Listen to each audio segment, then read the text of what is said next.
ప్రియమైన వాళ్ళారా, ప్రభువైన యేసుక్రీస్తు నామములో ఈ యొక్క ఉదయకాల సమయాన మీ అందరికీ నాకు హృదయపూర్వక వందనాలు తెలుపుకుంటున్నాను. ఈ రోజు అంతా కూడా మీరు చేయే అన్ని విషయాల్లో దేవుని హస్తము మీకు తోడయ్యుండి మీకు జయాన్ని కలుగజేయను గాక. ప్రియమైన దేవుని బిడ్డలారా, ప్రభువైన యేసుక్రీస్తు యొక్క శిలువ మరణాన్ని గురించినటువంటి కొన్ని సంగతులను మనము ఈ రోజుల్లో మనం ధ్యానిస్తూ వస్తున్నామండి. ప్రియమైన దేవుని బిడ్డలారా, నిన్నటి దినాన ప్రభువైన యేసుక్రీస్తు వారి యొక్క శిలువ మరణాన్ని గురించినటువంటి మొదటి ప్రవచనాన్ని గురించి నిన్నటి దినాన్ని మనం ధ్యానించుకున్నామండి. ఈరోజు ఆ ప్రవచనము చెప్పబడడానికి కారణం ఏమిటి, ఆ ప్రవచనము దేవుని ద్వారా చెప్పబడడానికి కారణం ఏమిటి అనేటువంటి దాని గురించి మనము చదువుకుంటున్నామండి. ఆదికాండము 3వ అధ్యాయము 7వ వచనము 9వ వచనం మనం గమనించినట్టయితే, ప్రియమైన దేవుని బిడ్డలారా, దేవుడు ఆదాము అవ్వలకు ప్రియమైన దేవుని బిడ్డలారా ఒక వృక్షము, ఒక ఫలాన్ని ఆయన దూరపరుస్తున్నాడు. ఈ యొక్క ఫలాన్ని నువ్వు తిన్నావంటే నువ్వు చనిపోతావయ్యా, నువ్వు మరణిస్తావు, జాగ్రత్తగా ఉండు అని చెప్పి దేవుడైన యెహోవా ఆదాము అవ్వలకి హెచ్చరిక చేశాడండి. ప్రియమైన దేవుని బిడ్డలారా, అంతవరకు దేవునికి వారికి మధ్య ఏ తేడా లేదు. దేవునిని ముఖాముఖగా చూడగలిగినటువంటి ఒక అర్హత కలిగిన వారిగా, పరిశుద్ధత కలిగిన వారిగా వారు ఉన్నారు. ప్రతిరోజు వారు దేవునితో సంచరించేవారు, ఏదైనా వనంలో నడిచేవారు. ప్రియమైన దేవుని బిడ్డలారా, ఇప్పుడు సాతాను సర్పం రూపంలో వచ్చి వారిని మోసపరుస్తున్నాడు. దేవుడు ఏ యొక్క వృక్షం అయితే దూరపరిచాడో ఆ వృక్షాన్ని వారు భుజించే ప్రకారము వారు నమ్మించి మోసపరుస్తున్నాడు. ప్రియమైన దేవుని బిడ్డలారా, ఇప్పుడు వారి యొక్క వృక్షాన్ని భుజిస్తున్నారు. వారి యొక్క కళ్ళు, నేత్రాలు తెరవబడుతున్నాయి, ఆత్మీయ మనోనేత్రాలు మూయబడుతున్నాయి, శరీర ప్రకారమైనటువంటి కళ్ళు తెరవబడుతున్నాయి. ప్రియమైన దేవుని బిడ్డలారా, అప్పుడు వారు ఎలాంటి పరిస్థితుల్లో ఉన్నారో అనేటువంటిది వారు గుర్తించారు. అప్పుడు వెళ్ళి వారు ప్రియమైన అంజూరపు చెట్టు ఆకులతో వారికి వస్త్రాల్ని వారికి వారే కలిగించుకుంటున్నారు.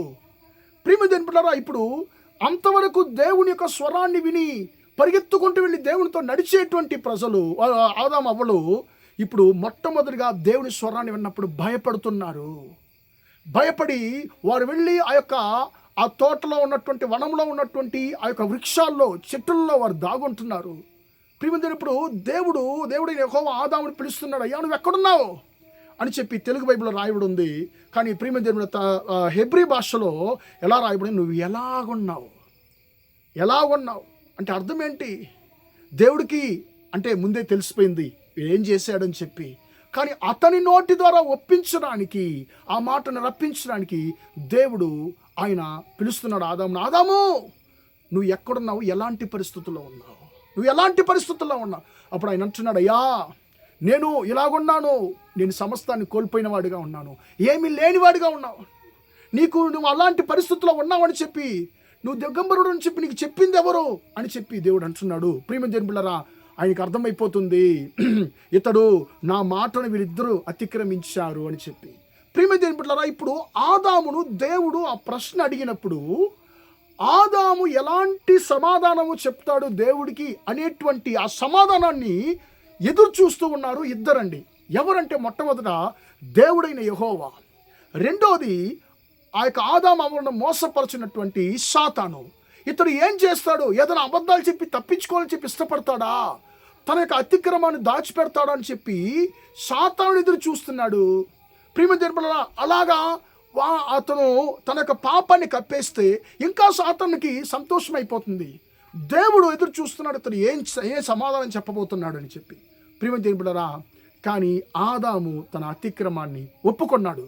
దేవుని దగ్గర తన అతిక్రమాన్ని ఆదాము ఒప్పుకున్నాడు. అయ్యా నేను పాపం చేశాను, నేను సమస్తాన్ని కోల్పోయానయ్యా, ఏమీ లేనివాడిగా ఉన్నాను అని చెప్పి ఎప్పుడైతే ఆదాము దేవుని యొద్ద తన పాపాన్ని ఒప్పుకున్నాడో అప్పుడు దేవుడు ఆదాముని రక్షించడానికి ఏం చేయాలో, ఆ యొక్క ఆదాము ద్వారా కలగబోయేటువంటి సంతతిని, మానవ ఆ యొక్క జాతిని రక్షించడానికి ఏం చేయాలో ఆ యొక్క క్రియను దేవుడు అక్కడ మొదలు పెడుతున్నాడు. అప్పుడే దేవుడు ఈ యొక్క ఆదికాండము 3వ అధ్యాయము 15వ వచనం యొక్క ప్రవచనాన్ని ఆయన చెప్తున్నాడు. సాతాను, నాకు నా పోలికలో సృష్టించబడినటువంటి మనిషిని నాకు దూరపరచావని చెప్పి సంతోషపడద్దు, వారిని మోసపరిచావని చెప్పి సంతోషపడద్దు, మరణం లేని వారి జీవితంలో మరణాన్ని ప్రవేశించబెట్టానని చెప్పి నువ్వు సంతోషపడకు. వారు నిత్య జీవాన్ని కోల్పోయారని చెప్పి సంతోషపడద్దు.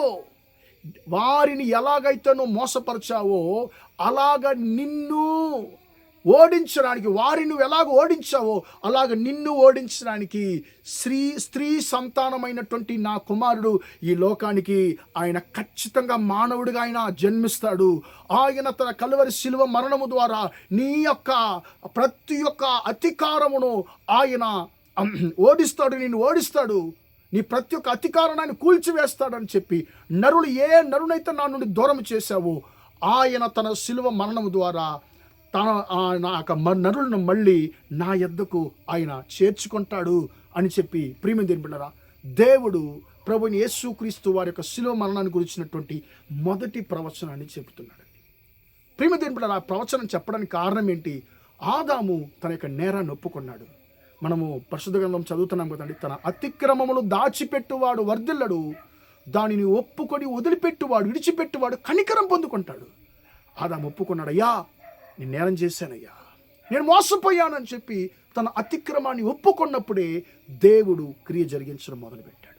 ప్రియమైన దేవుని బిడ్డలారా, మన జీవితంలో కూడా యేసుక్రీస్తు వారి యొక్క శిలువ మరణాన్ని గురించినటువంటి ఆయన శ్రమల గురించి ధ్యానిస్తూ ఉంటున్నటువంటి ఈ రోజుల్లో ప్రియమైన దేవుని బిడ్డ, మనం ఇంతవరకు తెలిసి తెలియకుండా ప్రియమైన దేవుని మనం చేసిన ప్రతి ఒక్క పాపమును అతిక్రమమును మనము దేవుని దగ్గర ఒప్పుకుందామండి. కొన్నిసార్లు మనం తెలిసి పాపం చేస్తుంటాం, నేరం చేస్తుంటాము. కొన్నిసార్లు మనం తెలియకుండా మనము పాపం చేస్తుంటాము. కొన్నిసార్లు పొరపాటున పాపం చేస్తుంటాము. కొన్నిసార్లు కొంతమంది యొక్క బలవంత పెట్టారు కాబట్టి మనం పాపం చేస్తుంటాము. ప్రియమైన దేవుని బిడ్డలారా, ఎలాంటి పరిస్థితుల్లో మీరు నేను పాపం చేసినా దేవుడు అంటున్నాడు, మన పాపాన్ని మనం ఆయన దగ్గర ఒప్పుకున్నప్పుడు ఆయన కనికరాన్ని ఇస్తాడని చెప్పి ఆయన అంటున్నాడు.